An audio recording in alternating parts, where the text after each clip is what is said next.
Bom dia, igreja amada. Enquanto eu arrumo as coisas aqui, vou contar uma coisinha para vocês. Sabe que eu trabalho, alguns sabem, com tecnologia da informação e tenho especialização aí em plano de recuperação de desastres e backup. E tem uma tecnologia que é espelhamento. Então, Deus me abençoou com espelhamento, com 2 bebês gêmeos, idênticos. Bom, bem, estamos aqui para honra e glória e louvor do nosso Senhor Jesus Cristo.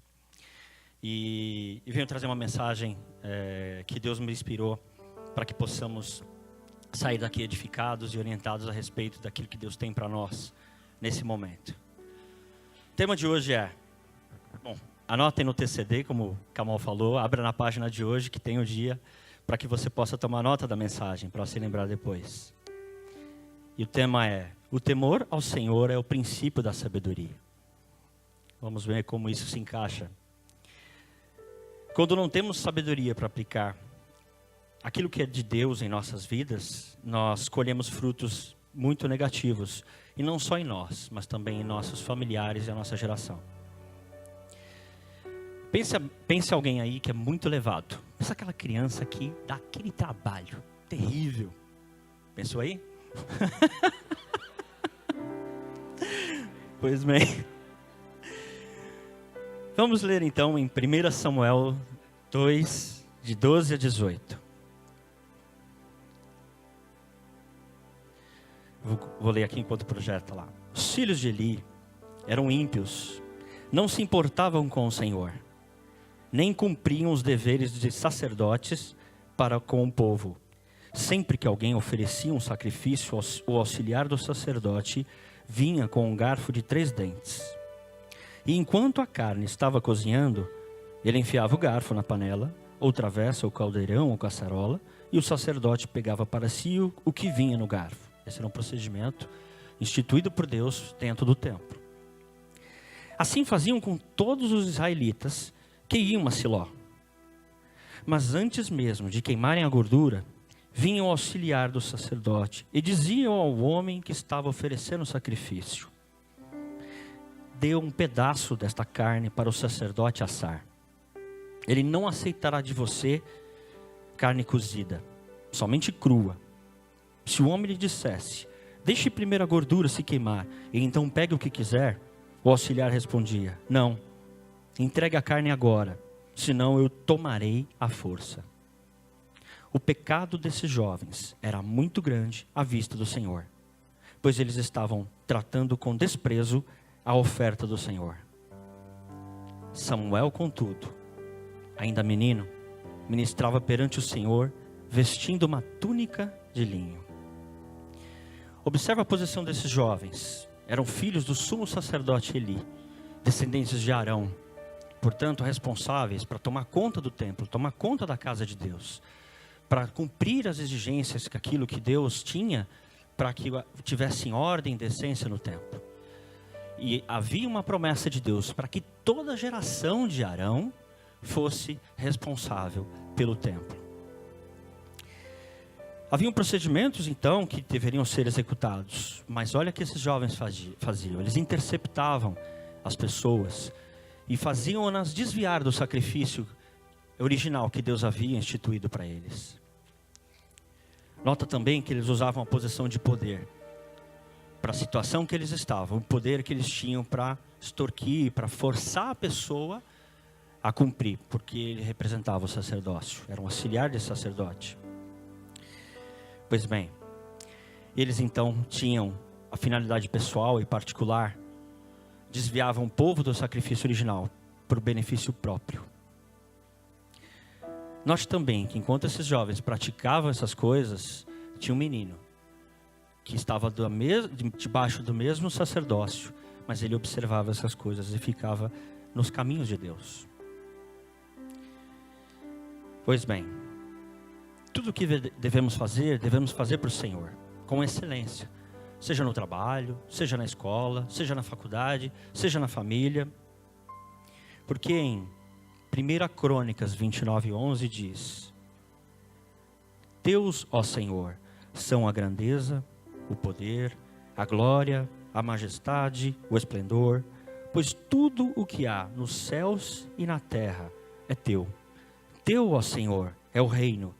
Tu estás acima de tudo. Nós vivemos um momento de crise no Brasil. Estão sendo desmascarados escândalos, corrupções. Parece que a nossa geração se acostumou com isso. A sociedade da propinocracia, do favoritismo. É um pecado detestável aos olhos de Deus. Em Provérbios 20, 23 diz: o Senhor detesta pesos adulterados e balanças falsificadas não o agradam. Pois seu Deus detesta quem faz essas coisas, quem negocia desonestamente. Corruptos, queridos, não passam de filhos malcriados, entregues aos desejos dos seus próprios corações, seguindo vaidades, ganâncias, e estavam sem correção. Como o pastor bem falou, vocês têm notado essa mudança no Brasil. Corruptos sendo enviados à cadeia, desmascarar todo tipo de violação dos nossos direitos tem acontecido no Brasil. Eu tenho um primo que era responsável pela barragem que estourou lá em Mariana. Ele estava desesperado, porque cairia nas mãos dele. Mas uma palavra deixou ele tranquilo. Aquilo foi as mãos de Deus, protegendo a nossa terra contra aquilo que estava sendo sugado. E hoje se faz as coisas com mais ordem. Deus está na nossa terra. Deus está movendo a nossa nação por uma nação digna, por uma nação soberana. Amém?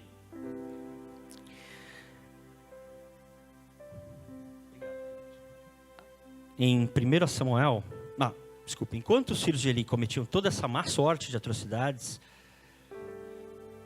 Samuel observava essas coisas e caminhava debaixo da orientação de Deus, debaixo das instruções corretas. Preste atenção, em 1 Samuel 2,18 a palavra diz: contudo Samuel, contudo ainda menino, ministrava perante o Senhor, vestindo uma túnica de linho. Eu quero chamar a atenção que quem fazia essa túnica era a mãe dele, Ana, que, para quem não se lembra, Ana não podia ter filhos, e ela pediu a Deus que, se tivesse filhos, ela consagraria o filho, a obra, ao filho a Deus. Só que ela tinha muito mais no coração dela. Ela sabia que, ao consagrar o filho a Deus, ele teria um futuro garantido, ele teria uma história, ele teria uma descendência. Amém?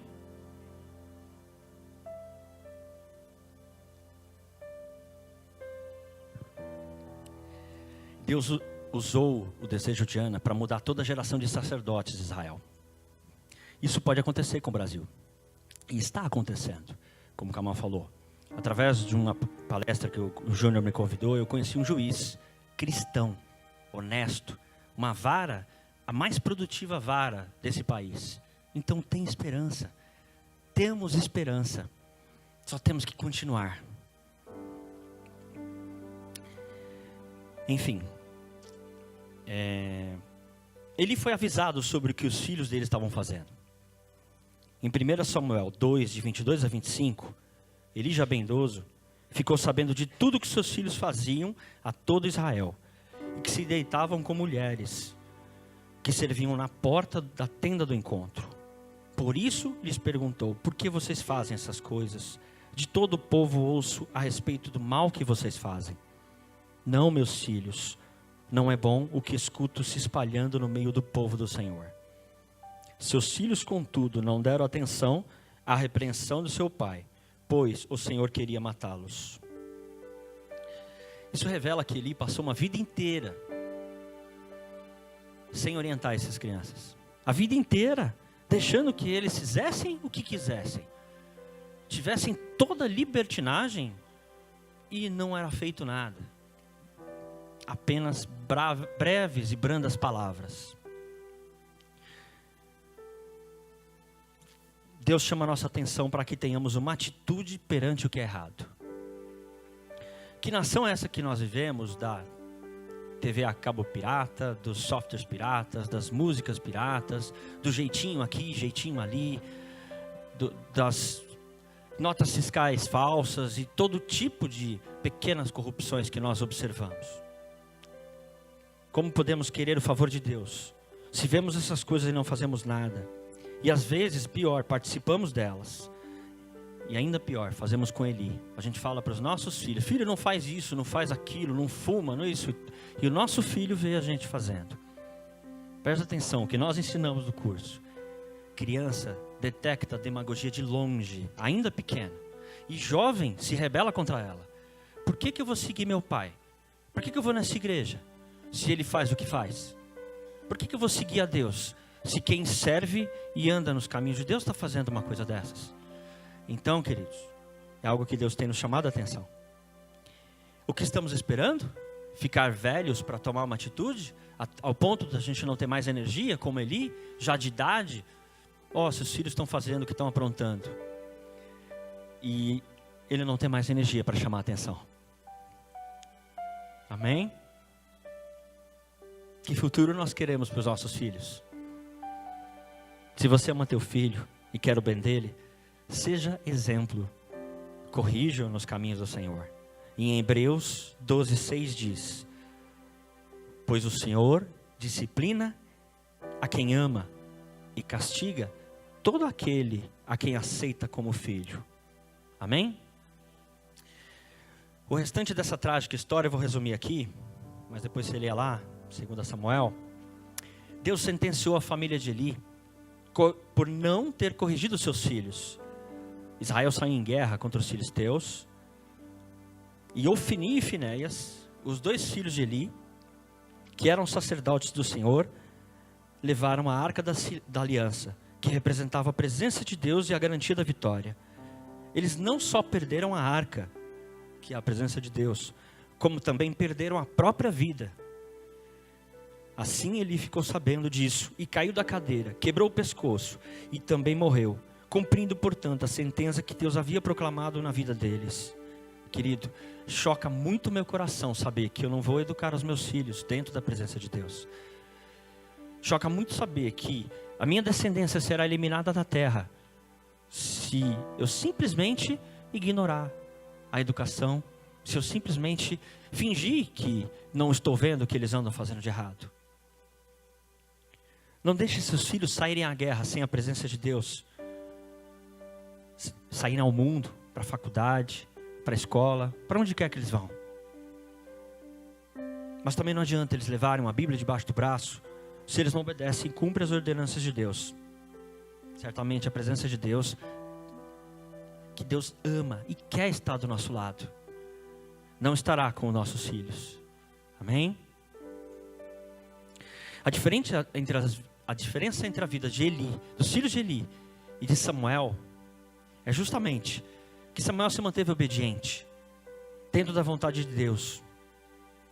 E o mais importante é que Eli era permissivo com seus filhos. Apesar das ordenanças, apesar das orientações, ele preferiu ficar à margem e não fazer nada. Samuel observava tudo isso, tanto que escreveu: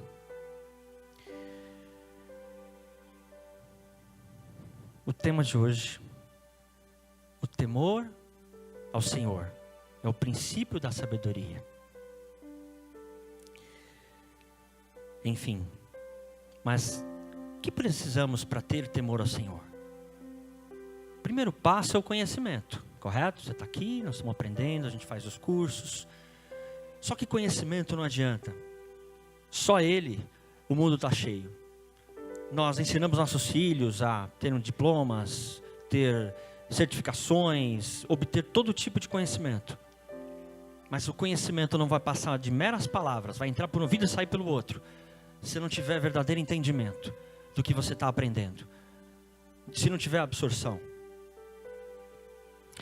Exatamente como os filhos de Eli, que saíram à guerra com a arca da aliança, que é a presença de Deus, cumprindo o protocolo.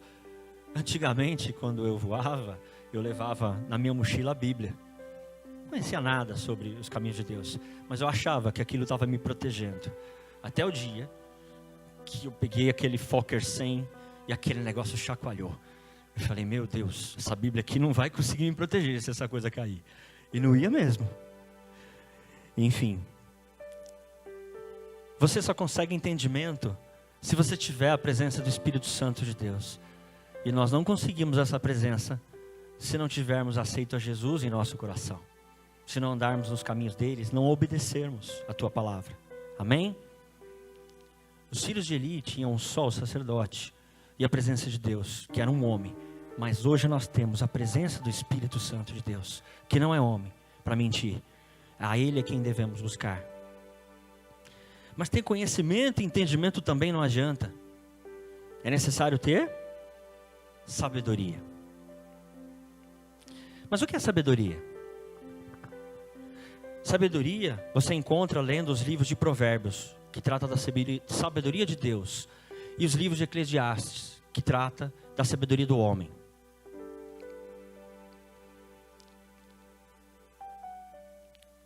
E você vai perceber que sabedoria é colocar em prática tudo aquilo que você recebeu de Deus, tudo que você aprendeu e entendeu, e não se desviar. Mas você só consegue colocar em prática se tiver temor a Deus, pois o temor a Deus é o princípio da sabedoria. Amém? Eu posso falar por mim mesmo. Quando eu era, lembra daquela criança que eu falei? Levada então. Eu era uma criança dessa. Terrível, flor que não se cheira. A professora me chamava todo santo dia na escola. Levada, fora dos limites. Eu apanhava todos os dias da minha mãe. Porque eu também envergonhava ela constantemente. Triste.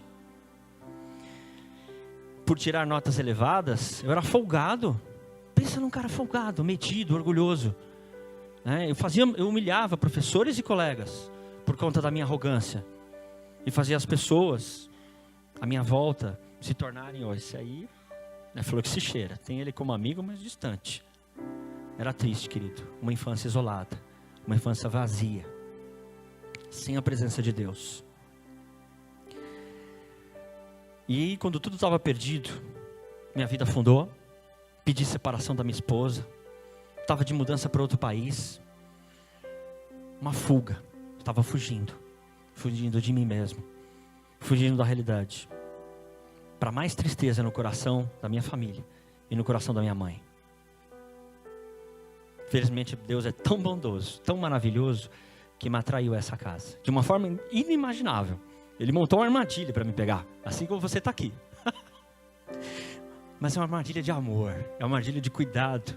Ele sabia que eu ia me afundar.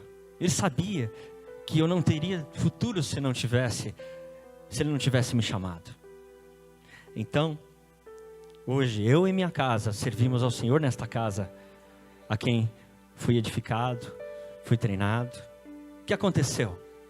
Eu obedeci meu pastor. Eu era mau, eu era bravo com ele, ficava brigando. Não aceito isso. Perdão, pastor. Eis-me aqui. Amém. Comecei a buscar por conhecimento, por entendimento. Foi difícil. Eu tive que tratar, eu tive que fazer terapia. Querido, se a coisa não entra na tua cabeça, cara, vai se tratar. Vai cuidar. Você vai fazer um bem para tua família. Não, meu amor? Eu sou a experiência disso, queridos. Eu era terrível com a minha casa. Eu não sabia conduzir minha família. Eu não sabia conduzir minha esposa. Eu não sabia que ela era a flor do lar. Eu não sabia que eu tinha que cultivá-la, que eu tinha que regá-la. Eu não sabia que eu tinha que tratá-la como uma mulher maravilhosa que Deus colocou do meu lado para edificar a minha vida. Eu amo a minha esposa, a quem Deus colocou do meu lado. Amém?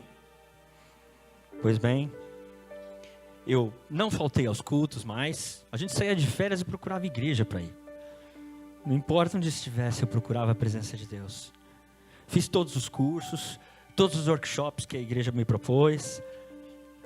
E eu comecei a colocar em prática tudo aquilo que eu estava aprendendo. Mas não foi fácil.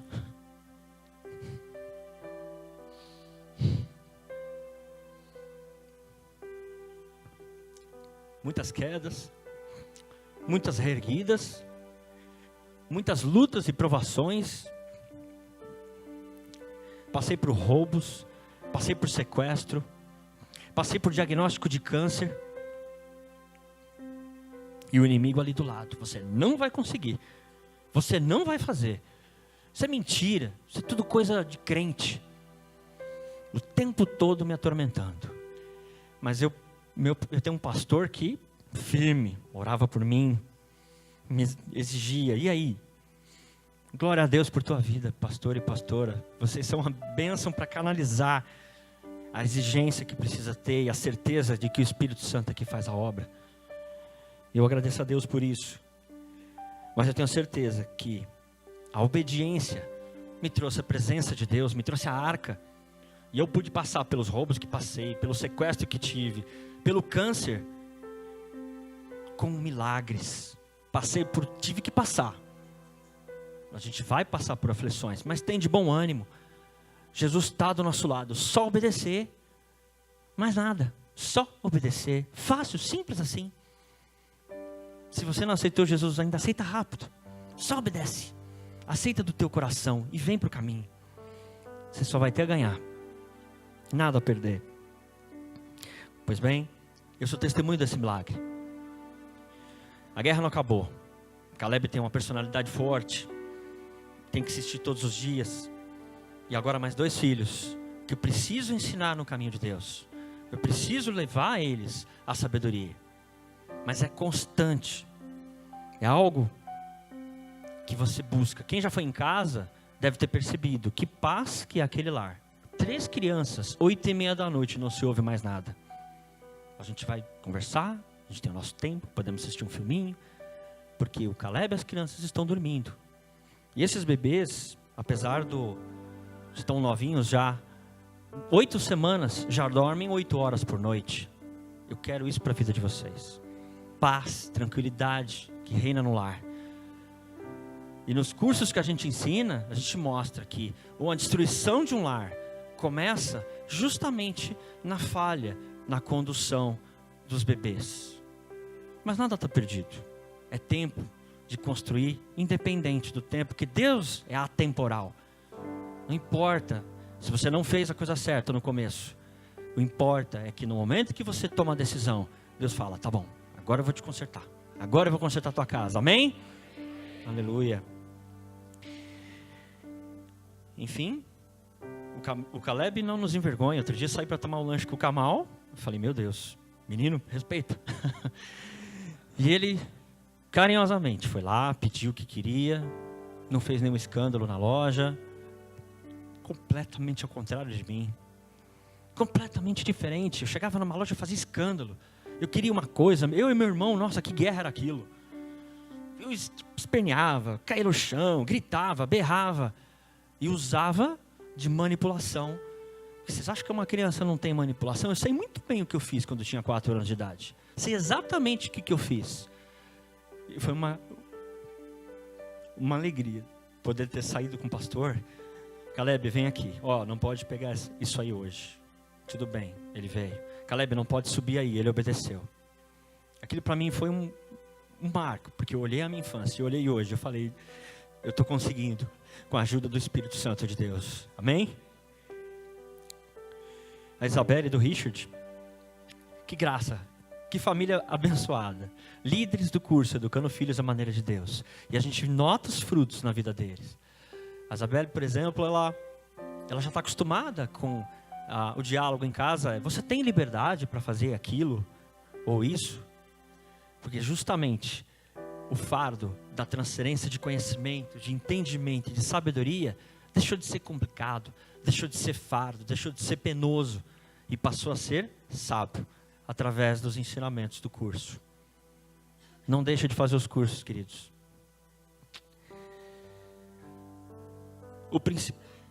Então você que não sabe, ou não teve sucesso, ou conhecimento, entendimento ainda, ou procura ter para levar para a sua família, venha fazer os cursos de educação de filhos. Venha fazer parte dessa história de sucesso. Porque esses cursos são base bíblica. São bases instruídas todos na palavra de Deus. E ajustam pequenas coisas que vão fazer grandes diferenças no futuro. O principal problema da nossa nação foi alertado em Eclesiastes. Depois você leia, mas o resumo está aqui. Se nós focarmos mais nas coisas que Deus nos dá, do que em Deus que nos dá as coisas, certamente nos perderemos na ganância de nossos próprios olhos. Amém? Deus sabe que a nossa carne é pecadora. E nós precisamos do Espírito Santo e da instrução para direcionar os nossos filhos corretamente. Só que se eles forem deixados ao vento como os filhos de Eli, e se você for olhar, quem foi a culpa? Foi de Adão. Não interessa de quem foi a culpa. Simplesmente a nossa carne, ela tende para o mal. Não podemos deixar nossos filhos tomarem as decisões que tomam, andar nos caminhos que andam sem a nossa supervisão. E último recado a vocês, filhos. Em Efésios 6, de 1 a 4. Filhos, obedeçam a seus pais no Senhor, pois isso é justo. Honra teu pai e tua mãe. Este é o primeiro mandamento com promessa, para que tudo te corra bem e tenhas longa vida sobre a terra. Amém? Encerro aqui a palavra e espero que ela possa produzir.